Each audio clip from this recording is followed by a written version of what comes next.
Good morning. कसे आहात सगळे? मी श्रद्धा स्वागत करते एका नवीन व्हिडिओमध्ये. या आठवड्यात अजिबातच व्हिडिओ आला नाही, त्याबद्दल खरंच खूप खूप खूप सॉरी. आणि चला तर मग आज शूट करणार आहे. दिवसभर काय काय होतं बघूया. आणि हो, तुम्ही सुद्धा माझ्यासोबत राहा आज दिवसभर. आणि प्लीज प्लीज प्लीज सबस्क्राईब करा चॅनलला, तुम्ही सबस्क्राईब करत नाही आहात. आणि व्हिडिओ पूर्ण बघा कृपया. माझा कॉन्टेंट आवडतोय का ते पण सांगा तुम्हाला. जर आवडला असेल तर कृपया लाईक, शेअर आणि सबस्क्राईब करायला विसरू नका. खूप मनापासून व्हिडिओ बनवते. कृपया सपोर्ट करा. तुमचा नाश्ता आणि लंच तुमचं आरोग्य ठरवत असतं. सकाळचा नाश्ता शरीराला हा ऊर्जा देत असतो आणि दिवसभर ताजेतवाने ठेवण्याचं काम करतो. तसेच तुम्हाला माहिती आहे का, आपण स्त्रिया नाश्त्याच्या नावाखाली चहा बिस्किट खात असतो किंवा मग मुलांना सुद्धा आपण चहा बिस्किट देतो. पण ही गोष्ट कितपत योग्य आहे हो? मला तरी वाटतं हे अजिबातच योग्य नाही. मी जसं ऐकलं होतं ना, म्हणजे मी एक व्हिडिओ बघितला होता, कुठेतरी रील माझ्या फीडमध्ये होता. तर ते डॉक्टर असं सांगत होते की एक बाबा त्याच्या मुलाला घेऊन त्यांच्या मुलाला घेऊन हॉस्पिटलमध्ये गेले, कारण त्या बाळाचं खूप पोट दुखत होतं. आता डॉक्टरांनी तर पोट दुखतंय म्हटल्याच ओळखलं होतं की नक्की काय झालंय. पण डॉक्टरांनी विचारलं की कधीपासून पोट दुखतंय वगैरे. तर त्याने सहज बोलता बोलता सांगितलं की ह्याने सकाळी दूध बिस्किट खाल्लं आणि तेव्हापासून मग पोट दुखतंय. मग डॉक्टरांनी हे केलं, म्हणजे त्याला स्कॅन वगैरे केलं. आणि मग त्याच्यानंतर डॉक्टर म्हणाले की आपण मुलांना खूप आवडीने दूध आणि बिस्किट देत असतो सकाळी, पण ती गोष्ट अजिबात हेल्दी नाही आहे. म्हणजे त्यांनी असं त्याच्यावर एक्सप्लेन केलं की जेव्हा आपण बिस्किट आणि दूध एकत्र देतो, दूध म्हणजे कॅल्शियम आणि बिस्किटामध्ये मैदा असतो. तर जेव्हा आपण दूध आणि बिस्किट एकत्र मुलांना खाऊ घालतो, तर ते कॅल्शियम आणि मैद्याचं पोटात एकत्रित एक गोळा तयार होतो आणि त्यानंतर तो गोळा कॉन्क्रीटसारखा बनतो आणि मुलांना पॉटीला वगैरे त्रास होतो. तर त्या दिवसापासून ना त्या बाबांनी सांगितलं की मी अजिबात आजपासून याला बिस्किट देणार नाही आहे. म्हणूनच ना आपण अगदी हेल्दी नाश्ता खाल्लं पाहिजे आणि नाश्ता अजिबात स्किप करायला नको आहे. त्याचप्रमाणे दुपारच्या जेवणाचं सुद्धा असतं बरं का. दुपारचं जेवण हे नेहमी आपलं संतुलित आहार असावं, म्हणजे जसं की भाजी, पोळी, वरण भात, कोशिंबीर आणि म्हणजे हे सगळं असं व्यवस्थित असावं. आणि मग तुमचा दिवस बघा कसा छान बनतो ते एकदम. म्हणून वेळेवर खा, घरचं खा आणि नेहमी निरोगी आणि फिट राहा. इथे बघा. चला तर मग आता स्वतःला शाळेतून सोडून आलेली आहे आणि ब्रेकफास्टसुद्धा झालेला आहे. मी जसं दाखवलं तसं आज डब्यामध्ये होतं थालीपीठ, मखाने आणि ग्रेप्स. आजचा मेनू एकदम सॉर्टेड होता. असं असलं की खूप बरं असतं ना, नाही का? म्हणजे पोळी भाजी रोज रोज खाऊन खाऊन मुलं पण कंटाळतात आणि आज स्वतःचा स्नॅक्स डे असल्यामुळे तिला काहीतरी वेगळं द्यावंच लागतं. सो मग तिला आज डब्यात थोडंसं थालीपीठ आणि मखाने दिलेत. सियाला फक्त ॲडिशनल ग्रेप्स दिलेत. तर मग आता नाश्ता माझा हे सुद्धा झालेला आहे. कॉफी घेतली आहे, नाश्ता केला आहे आणि आता मी जाते आहे जिमला आणि तिकडनं परस मी जाणार आहे स्वधाला आणायला शाळेमध्ये. बघू आता स्वधाला जिममध्ये थोडंफार शूट झालं तर करते, नाहीतर मग स्वधाला घेऊन आल्यावर मी परत शूट करते व्हिडिओ बघत राहा. बाय. तर त्यानंतर दुपारी आम्ही गेलो होतो हायलाईट्स करायला. म्हणजे मी आणि माझी जाऊ दोघी एकत्रच गेलो होतो. आमचं मैत्रिणीचंच पार्लर आहे बाणेरला, तर तिथे आम्ही गेलो होतो. तर म्हटलं हायलाईट्स करूया. तर ती चेक करत होती की हायलाईट्स म्हणजे होतील की नाही, कारण केसांना मेहंदीचं कोटिंग होतं आणि जर मेहंदीचं कोटिंग केसांना असेल ना, तर हायलाईट्स म्हणजे कलर पटकन आपले केस होत नाहीत, वेळ लागतो किंवा मग ते कोटिंग आपल्याला पूर्ण काढावं लागतं. मी पण एक ब्युटिशियन आहे, त्यामुळे मला पण या गोष्टी फार प्रमाणात माहिती आहेत. म्हणजे आता सध्या माझी प्रॅक्टिस नाही आहे, पण तरीही मला हे सगळं माहिती आहे. तर आज आपण त्याचबद्दल आता बोलूयात.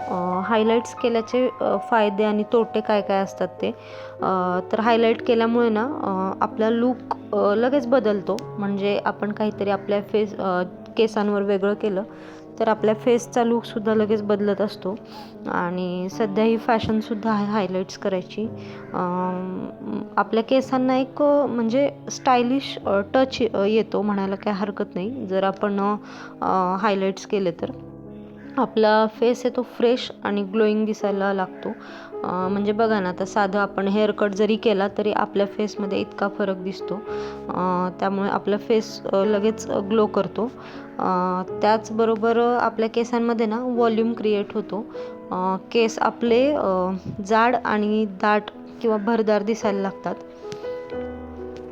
आपल्याला म्हणजे काय होतं की हे जर असेल हायलाईट केलं ना तर आपल्याला फुल हेअर कलर करायची गरज नसते. कारण ना आपण जेव्हा मेहंदी किंवा इतर गोष्टी लावतो ना, एक दुसरे कलर लावतो, तेव्हा आपल्याला हेअर फुल कलर करावे लागतात. आणि त्यामुळे मग त्याप्रमाणेच काय होतं की आपल्या केसांना केमिकल हे कमी लागतं. म्हणजे जर स्ट्रिप्स कशा थोड्या थोड्या घेतो ना आपण, म्हणजे मी आता 10 स्ट्रिप्स टाकल्या होत्या, तर मग त्याच प्रमाणात कमी हे होतं, म्हणजे केमिकल लागतं. तसेच आपल्या म्हणजे याचा फायदा अजून एक आहे की आपण आपल्या केसांवर वेगवेगळ्या स्टाईल ट्राय करू शकतो. आणि हे झाले होते फायदे. आता बघूयात आपण तोटे काय आहेत. तर याचे तोटे आहेत की केस कोरडे होऊ शकतात, कारण ब्लीचमुळे ड्रायनेस वाढू शकतो. केसांची काळजी न घेतल्यास डॅमेज होऊ शकतात केस, आणि स्प्लिट एंड्स आणि फ्रिझीनेससुद्धा वाढू शकतो. त्याचप्रमाणे हे खर्चिकसुद्धा आहे. याला रेग्युलर केअर नक्की लागते. म्हणजेच हेअर मास्क, हेअर सिरम आणि सल्फेट फ्री शॅम्पूज वापरावे लागतात. आता बघूया आपण याची काळजी कशी घ्यावी ते. Once a week hair mask लावा. तेल लावूनच केस धुवा. हीट स्टायलिंग कमी ठेवा. आणि कंडिशनर मिस करू नका. हे सगळं झाले हायलाईट्सचे फायदे आणि तोटे. जर तुम्हाला हवं असेल ना तर मी याच्यामध्ये तुमच्या केसांवर कुठली शेड सूट होईल किंवा तुमच्या स्किन टोनला कुठली शेड जाईल ते पण मी सांगू शकते. जर तुम्हाला हायलाईट्स करायचे असतील तर मला कॉमेंट करा प्लीज. तर आम्ही हायलाईट्स करून आलो होतो आणि संध्याकाळी मग इथे मी ऑनलाईन काही भाज्या ऑर्डर केल्या होत्या, तर त्या भाज्या काढून ठेवत होते. आणि इथे ही एक बरणी रिकामी झाली होती दह्याची, शेजवान सॉसची एक बरणी रिकामी झाली होती काचेची.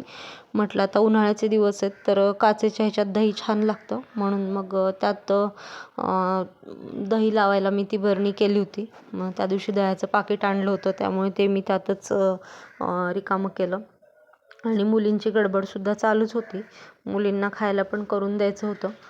आणि बघूया मग आता काय इथून पुढे काय होतं ते. जर आपण उन्हाळ्यात दही किंवा ताक जर खाल्लं ना, किंवा मी तर म्हणेन की उन्हाळ्यात कंपल्सरी दही आणि ताक तुमच्या जेवणामध्ये असूच द्या. ती उन्हाळ्यात आपल्या शरीराला सवय करा दह्याची आणि ताकाची. त्याने काय होतं की आपल्या शरीराला ना थंडावा मिळतो आणि आपल्या बॉडीमधली हीट आहे ना ती पूर्णपणे कमी होते. दह्यामध्ये ना म्हणजे असं वाचलं मी की पाणी आणि क्षार असतं. त्यामुळे ना आपलं शरीर डिहायड्रेट होत नाही आणि आपलं पचन सुधारतं. आणि त्याचबरोबर आपली इम्युनिटीसुद्धा वाढते. आणि त्याचबरोबर उन्हाळ्यात दही किंवा ताक खाल्ल्यानं ना जे लोक वजन कमी करण्याच्या ह्याच्यावर आहेत ना, तर त्यांचं वजनसुद्धा पटकन कमी होतं. आणि जर सर्दी खोकला खूप असेल, एखाद्याला पटकन आंबट खाल्लं की सर्दी खोकला होतो, तर अशा वेळी मग थोडंसं कमी प्रमाणात खा. पण जर उन्हाळ्यात म्हणजे जर तुम्हाला जळजळ होत असेल किंवा मग पोटात कधी उन्हाळ्यात असं खूप भडभड होतं, उष्ण वाटल्यासारखं होतं, तर त्या कंडिशनमध्ये तुम्ही थंड दही किंवा मग ताक पिऊ शकता. किंवा मग थोडंसं पित्त झालं असेल, म्हणजे उन्हाळ्यातली गोष्ट बोलते आहे मी. उन्हाळ्यात जर थोडंसं पित्त वगैरे होत असेल तर त्यावेळेला थंड दही ट्राय करा. आणि हो, रात्री दही खाणं शक्यतो टाळा, कारण मग रात्री दही खाल्लं तर ते शरीराला चांगलं नसतं, असं म्हणतात रात्रीचं दही खाऊ नये. तर चला, तर मग इथे परत संध्याकाळचीच कामं सुरू झाली होती रिपीट. आणि मग त्यानंतर सिया आली होती, तिचं मी आवरून देत होते. आणि हा नंतर नेक्स्ट डेचा ब्लॉग आहे. नेक्स्ट डेचा हे शूट केलं होतं आम्ही गेलो होतो तुळशीबागेत. म्हणजे आम्ही ॲक्च्युली गेलो होतो दगडूशेठला, मग तिथूनच आम्ही तुळशीबागेत गेलो होतो. मला दगडूशेठचं काही शूट करणं झालं नाही, पण हा तुळशीबागेतला गणपती आहे तिथलं मी शूट केलं आहे. आणि हो, हायलाईट्स माझे कसे दिसत आहेत ते सांगा. तुळशीबागेत जाऊन आम्ही थोडंफार शॉपिंग केलं होतं, जसं की